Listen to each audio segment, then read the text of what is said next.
Halo sahabat, Assalamualaikum. Semoga sehat selalu dan senantiasa berbahagia. Terima kasih udah subscribe dan menyimak video-video SLMT TV. Semoga Tuhan Yang Maha Esa selalu memberikan rezeki yang berkah dan berlimpah ruah untuk sahabat semua. Nah, kali ini SLMT TV akan membawakan alur cerita film yang berjudul Hanuman 2024. Bagaimana keseruannya? Ini dia alur ceritanya.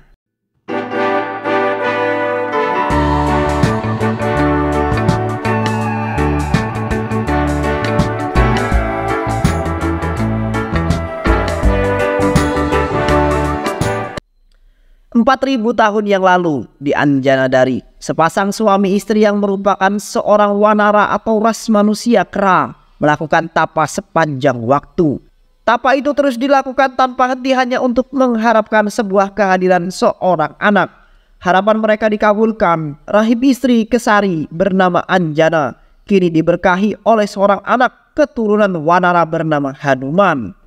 Hanuman lahir dengan sebuah keberkahan, yaitu ia diberikan sebuah kekuatan yang sangat tak tertandingi.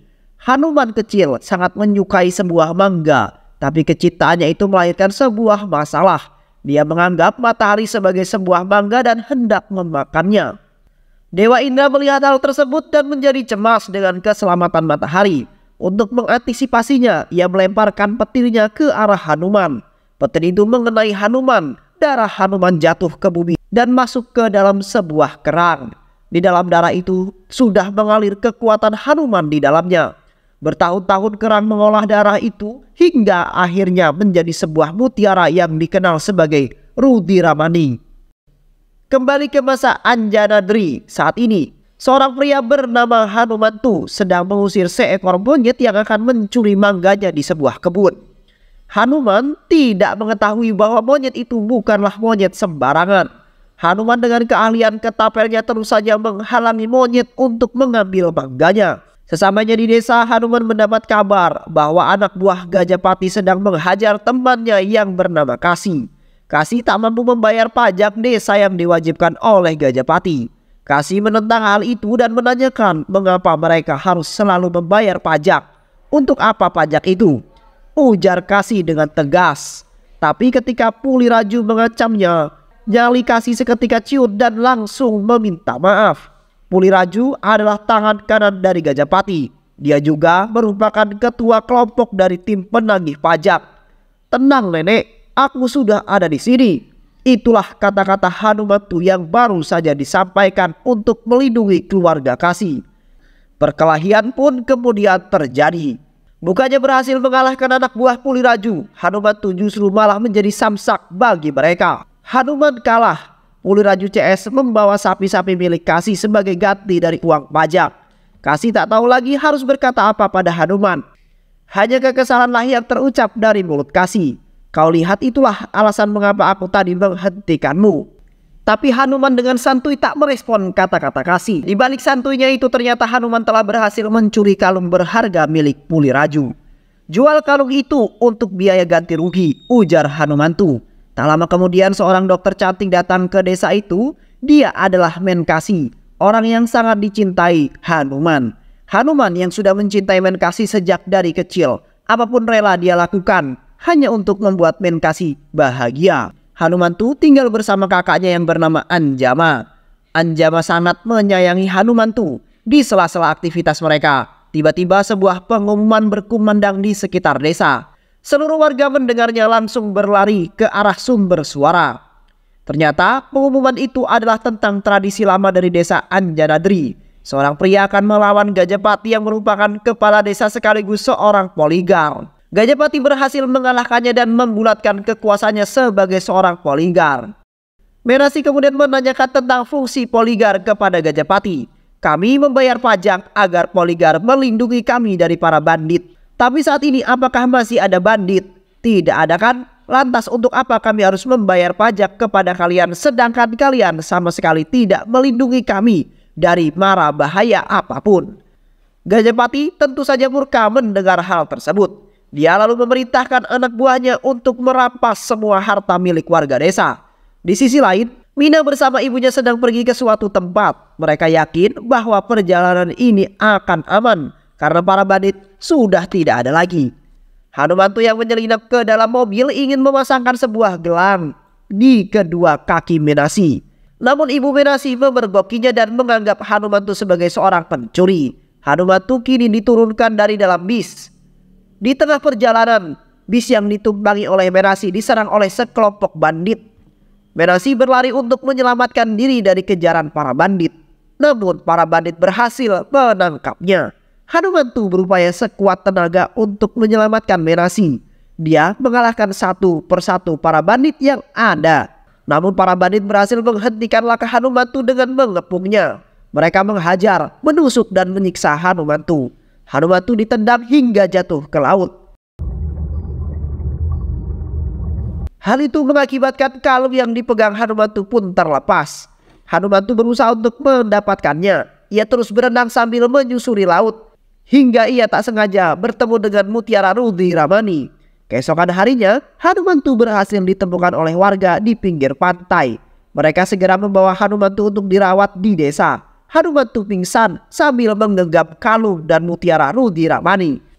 Semua orang di sana sangat mencemaskan keadaan Hanumantu. Mereka menuntut Menaksi untuk meminta maaf kepada Gajapati karena ucapan tragedi ini bisa terjadi. Di sisi lain, kini Hanumantu sudah kembali sadarkan diri. Dia terus memandangi mutiara itu.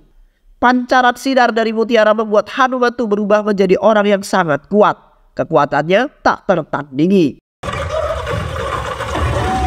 Dia mampu mengempaskan semua anak buah Gajapati ke udara. Puliraju yang menamparnya justru malah patah tulang.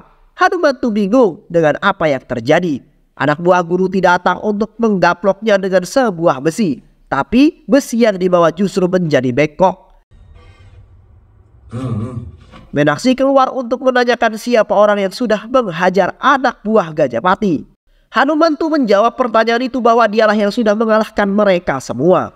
Hanumantu kemudian membuktikan kekuatannya, tapi sayang kekuatan itu perlahan-lahan mulai menghilang dari tubuh Hanumantu. Hanumantu terus mencari cara untuk mengembalikan kekuatan itu. Ia mengutak-atik batu Mutiara Mani, tapi tak kunjung berhasil. Keesokan harinya, Hanumantu melihat mutiara itu bersinar karena cahaya matahari. Dia mengarahkan mutiara itu kepada sinar matahari dan benar saja, kekuatan itu kembali ke tubuh Hanumantu. Hanumantu dengan rasa bahagia ingin menceritakan kekuatan itu pada Kasi sahabatnya. "Hei Kasi, sekarang aku adalah seorang superhero seperti Superman," ujar Hanumantu. Tapi Kasi tak seidiot itu. Untuk mempercayainya, dia meminta Hanumantu untuk membuktikan bahwa dia memang seorang pahlawan super. Hanumantu yang kesal kemudian mengajak Kasi untuk pergi ke rel kereta. "Hei Kasi, mari kita lihat apakah kereta ini bisa membunuhku. Jika dia tidak mampu membunuhku, maka kau harus percaya bahwa aku memang memiliki kekuatan super," ujar Hanumantu. Kereta mulai berjalan mendekati Hanumantu. Kasi meminta Hanumantu untuk mengurungkan niatnya itu. Tapi Hanumantu tetap kekeh dengan pendiriannya. Kereta semakin dekat untuk menabrak Hanumantu dan kereta kini menabrak Hanumantu. Hanumantu terbang melayang jauh. Kasi menangisi kepergian Hanumantu. Tapi kenyataan Hanumantu masih hidup. Kasi memanfaatkan kekuatan Hanumantu untuk menjatuhkan kekuasaan Gajapati. Hanumantu melibas semua anak buah Gajapati dan berduel dengannya. Gajapati berhasil dikalahkan oleh Hanumantu. Dirinya mengalami cedera yang lumayan fatal.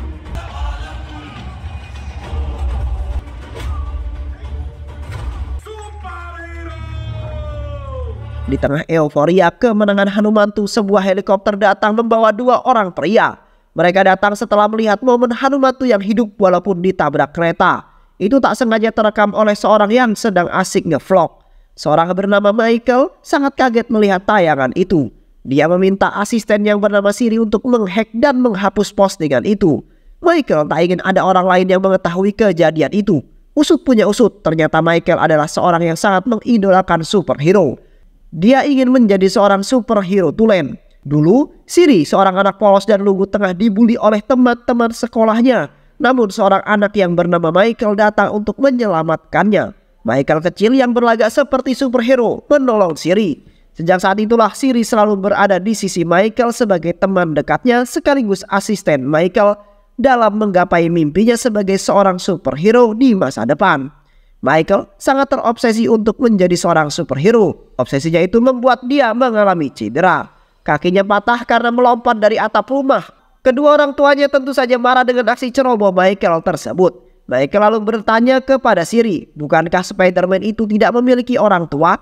Ya, jawab Siri. Dan Batman bisa menjadi seorang pahlawan setelah kepergian dari orang tuanya? Benar sekali, ujar Siri. Pemikiran itu terus berada di benak Michael. Dia menjadikan pemikiran itu sebagai cara untuk menjadi seorang superhero. Itulah alasan mengapa Michael tega menghabisi orang tuanya sendiri. Beberapa tahun kemudian telah terjadi sebuah perampokan di Bank India.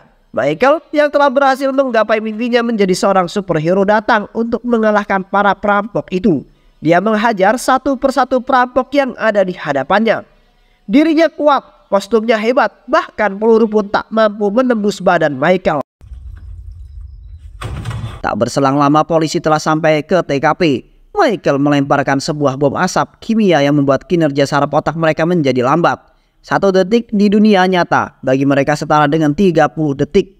Michael berhasil lolos dan kembali ke markasnya. Berita menyiarkan tentang seorang pahlawan misterius berhasil mengalahkan perampokan itu. Di dalam markas Siri telah menunggu kehadiran Michael. Siri adalah seorang peneliti yang bertugas untuk mengembangkan kostum, peralatan dan menyediakan semua kebutuhan Michael dalam menjalankan aksi pahlawannya. Kembali ke masa sekarang, Michael datang ke desa dengan dalih untuk membangun perkembangan di desa itu. Itulah yang dia katakan pada seluruh warga di sana. Namun pada kenyataan dia datang hanya untuk menyelidiki sumber kekuatan Hanumantu. Sampel darah diambil dari Hanumantu sebagai langkah awal untuk penelitian. Tim pun sudah datang untuk membangun markasnya tak jauh dari sana. Siri masih berkeliaran di sana untuk memantau keseharian Hanumantu. Sambil mencari cara alasannya kenapa Hanumantu bisa memiliki kekuatan super yang tak tertandingi. Seorang pria kribo, kita sebut saja dengan nama Babe, memberitahukan kepada Siri tentang rahasia Hanumantu. Hei kamu, jika kamu ingin mengetahui asal sumber kekuatan Hanumantu, maka aku akan memberitahukannya. Siri pastinya sangat senang mendengar hal tersebut. Dia meminta Babe untuk segera memberitahukannya. Kau lihat di sana ada seorang wanita kan? Sumber kekuatan Hanumantu muncul setelah dia memeluk dan mencium wanita itu, ujar Babe. Siri tanpa pikir panjang mempercayai perkataan Babe. Dia mendekati wanita itu dan berniat menciumnya seperti yang dikatakan Babe. Namun ibu-ibu itu justru berhasil mengalahkan Siri. Siri kesal karena telah ditipu oleh Babe. Dia terus berkeliling desa untuk mencari jawaban dari sumber kekuatan Hanumantu. Tak lama kemudian Siri menemukan segerombolan warga yang ramai-ramai berkumpul. Siri bingung, dia lalu bertanya apa yang terjadi di sini. Usut punya usut ternyata mereka semua berkumpul karena Hanumantu akan memberitahukan sumber kekuatannya. Siri berubah jadi sangat bersemangat, dia ingin mengetahui jawabannya. Hanumantu menjelaskan bahwa sumber kekuatannya ini berasal dari susu milik Kasih. Hanumantu lalu membuktikan kekuatannya itu. Semua warga percaya dan langsung mengantri untuk membeli susu milik Kasih. Tapi Siri tak diam begitu saja. Siri menyerobot antrian dan memborong semua susu milik Kasih. Keesokan harinya pesta penyambutan Michael pun dimulai. Hasil laboratorium sudah keluar. Siri memberitahukan bahwa susu yang dia beli kemarin hanyalah sebuah susu yang dicampur dengan air, tanpa kekuatan sedikit pun. Begitu pula dengan sampel darah Hanumantu yang telah diambil. Di dalam darah itu sama sekali tidak ada imunitas kekuatan di dalamnya. Siri memastikan bahwa saat ini dapat dipastikan sumber kekuatan Hanumantu berasal dari faktor eksternal dan kita harus membuktikannya. Beberapa hari kemudian pemilihan kepala desa digelar di desa Anjana Nadri. Berkat kepahlawanan Hanumantu, dia berhasil mengubah sistem poligar di desa itu menjadi sistem demokrasi. Hanumantu ditunjuk oleh Menkasi untuk mencalonkan diri sebagai kepala desa. Tapi Hanumantu melempar tanggung jawab itu kepada kakeknya Menkasi. Ada dua calon yang akan bertarung dalam kontestasi pemilihan itu, yaitu kakeknya Menkasi dan juga Babe. Di tengah-tengah acara, Hanumantu mendapati seorang misterius yang mencurigakan di acara itu. Dia terus mengikutinya dan tiba-tiba sebuah bom asap jatuh di dekat Hanumantu. Hanumantu menjadi patung, saraf-sarafnya berhenti berjalan. Hanumantu kini berhasil diculik. Penculikan itu ternyata dilakukan oleh Michael. Michael mengawasi Siri yang tengah menginterogasi Hanumantu. Siri terus-menerus menanyakan tentang asal-usul sumber kekuatan Hanumantu. Siri tak menyadari bahwa mutiara yang dipegangnya itu merupakan sumber kekuatan Hanumantu. Michael bergegas untuk mengamankan mutiara itu, tapi sesampainya di sana, Hanumantu telah berhasil meloloskan diri. Hanumantu langsung pergi untuk menyelamatkan Menkasi dari bandit-bandit suruhan Gajapati. Di tempat lain, para bandit mulai bergerak untuk menghabisi Menkasi. Tapi Hanumantu datang di saat yang tepat. Dia berhasil menghajar dan mengalahkan semua bandit yang ada di sana. Setelah masalah di sana selesai, Hanumantu langsung datang untuk menemui Gajapati. Dia mengultimatum Gajapati untuk tidak bermain-main dengan Menkasi. Di sisi lain, Michael berhasil menemukan sumber kekuatan dari Hanumantu. Dia meminta Siri untuk segera menyiapkan 1 ton bom asap yang akan dibawa oleh pesawat. Kita akan melumpuhkan seluruh warga di sana dan mengambil mutiara itu. Siri tak menyetujui hal tersebut. Siri selama ini mengikuti Michael untuk membantunya menjadi seorang superhero, bukan penjahat. Kata-kata Siri membuat Michael marah. Dia akan menghabisi Siri seperti Michael menghabisi orang tuanya sendiri. Sementara itu, Hanumantu berhasil menyelinap ke dalam markas Michael. Hanumantu telah mengetahui semuanya di sana. Namun saat hendak pergi dari sana, anak buah Michael berhasil menghajarnya hingga jatuh ke dalam jurang. Mutiara Rudramani kini jatuh ke tangan anak buah Michael. Mereka ingin menghabisi Hanumantu, tapi tiba-tiba Hanumantu sudah muncul di belakang mereka dengan sebuah tongkat. Hanumantu berhasil menghabisi mereka semua. Bahkan sang mutiara Rudramani pun sudah kembali ke tangannya. Usut punya usut, ternyata itu bukanlah Hanumantu yang sebenarnya. Dia adalah seorang pendeta bernama Vibhisana. Sana menyerahkan mutiara kepada Hanumantu yang sebenarnya. Beberapa hari kemudian, kakak Hanumantu akan menikah dengan pria idamannya. Namun Michael kembali berulah untuk mendapatkan mutiara itu. Michael menuduh Hanumantu telah mengambil mutiara itu darinya. Dia juga mengeluarkan bukti saat Hanumantu masuk ke dalam markasnya. Hanumantu diminta kakaknya untuk menyerahkan mutiara itu. Michael dengan bahagia langsung mengarahkan mutiara itu pada sinar matahari. Namun bukannya mendapat kekuatan, matanya justru terbakar dan menjadi buta. Dasar orang bodoh. Apa kau tidak bisa membedakan antara mutiara dengan sebuah beling, ujar Hanumantu. Michael meminta anak buahnya untuk menghabisi Hanumantu. Tapi sang kakak tercinta berhasil menggagalkan upaya itu. Hanumantu menyorotkan mutiara untuk mendapatkan kekuatannya, tapi Michael dengan sigap langsung menembak Hanumantu. Peluru menghujam ke tubuh Hanumantu. Hanumantu tidak terluka parah, tapi kakaknya tewas seketika. Hanumantu begitu depresi. Karena mutiara itu, sang kakak harus meredam nyawa. Hanumantu membuang mutiara itu sejauh mungkin. Tapi anak buah Michael berhasil mengetahui kemana mutiara itu akan jatuh. Mutiara itu akan jatuh di sebuah desa. Michael mengerahkan seluruh prajuritnya untuk mendapatkan mutiara itu. Semua bom asap diturunkan dari pesawat. Hal itu membuat seluruh warga desa menjadi patuh. Menkasi yang berhasil selamat langsung mencari keberadaan Hanumantu. Menkasi meminta Hanumantu untuk segera menyelamatkan desa, tapi dia menolaknya. Aku tidak bisa menyelamatkan kakakku. Lantas bagaimana bisa aku menyelamatkan desa? Gara-gara mutiara itu kakakku kini meninggal dunia. Aku tidak mungkin menggunakan mutiara itu lagi, ujar Hanumantu. Tapi kakek pendeta Sana berhasil membuat Hanumantu move on dari kesedihannya. Tanpa darah dan pengorbanan, perang tidak akan berakhir, ujar sang kakek. Kakek Sana lalu menceritakan tentang sejarah mutiara dan kaitannya dengan Dewa Hanuman. Mutiara itu ada untuk mencegah kebangkitan iblis yang berhasil Dewa Hanuman kalahkan. Mutiara itu menggambarkan bagaimana kehebatan Dewa Hanuman. Mutiara itu telah memilihmu dan Dewa Hanuman pasti akan melindungimu, ujar kakek Sana. Hanumantu lalu kembali ke desanya untuk mengalahkan semua anak buah Michael. Tapi bom asap itu telah menghentikan langkahnya. Siri datang di saat yang tepat. Dia menyelamatkan Hanuman seperti Hanuman menyelamatkan dirinya. Bala bantuan telah datang. Gajapati bersama anak buahnya siap bertarung di sisi Hanuman. Pertarungan itu membuat Hanumantu jatuh terkapar. Tapi kenangan bersama kakaknya mampu membuat Hanuman kemudian bangkit kembali. Monyet datang di saat yang tepat untuk memberikan mutiara itu kepada Hanumantu. Kini kekuatan Hanumantu telah kembali.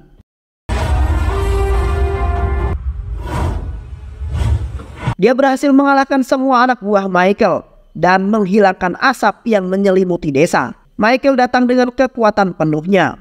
Pertarungan antara superhero pun terjadi. Hanumantu berhasil menghancurkan kostum super milik Michael. Tapi mutiara telah jatuh ke tangan Michael. Tak lama kemudian sebuah helikopter datang untuk menjemput Michael. Michael pergi meninggalkan Hanumantu di sana. Tapi Hanumantu lagi dan lagi berhasil menghambat semua rencana Michael. Hanumantu berdiri gagah dengan membawa sebuah gada. Dia terbang dan menghancurkan helikopter milik Michael. Michael tewas seketika, sedangkan Hanumantu pingsan jatuh tak sadarkan diri. Ledakan helikopter itu membuat mutiara hancur. Darah Dewa Hanuman yang ada di dalam jatuh mengenai Hanumantu. Kini keseimbangan alam semesta mulai goyah. Para iblis sudah bangkit untuk menghancurkan manusia.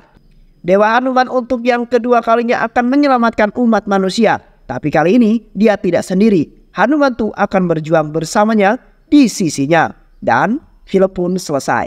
Terima kasih sahabat udah menyimak alur cerita film ini hingga akhir. Mudah-mudahan kalian semua sehat selalu dan lancar terus rezekinya. Jangan lupa subscribe, like, dan share video ini. Sehat selalu dan wassalamualaikum warahmatullahi wabarakatuh.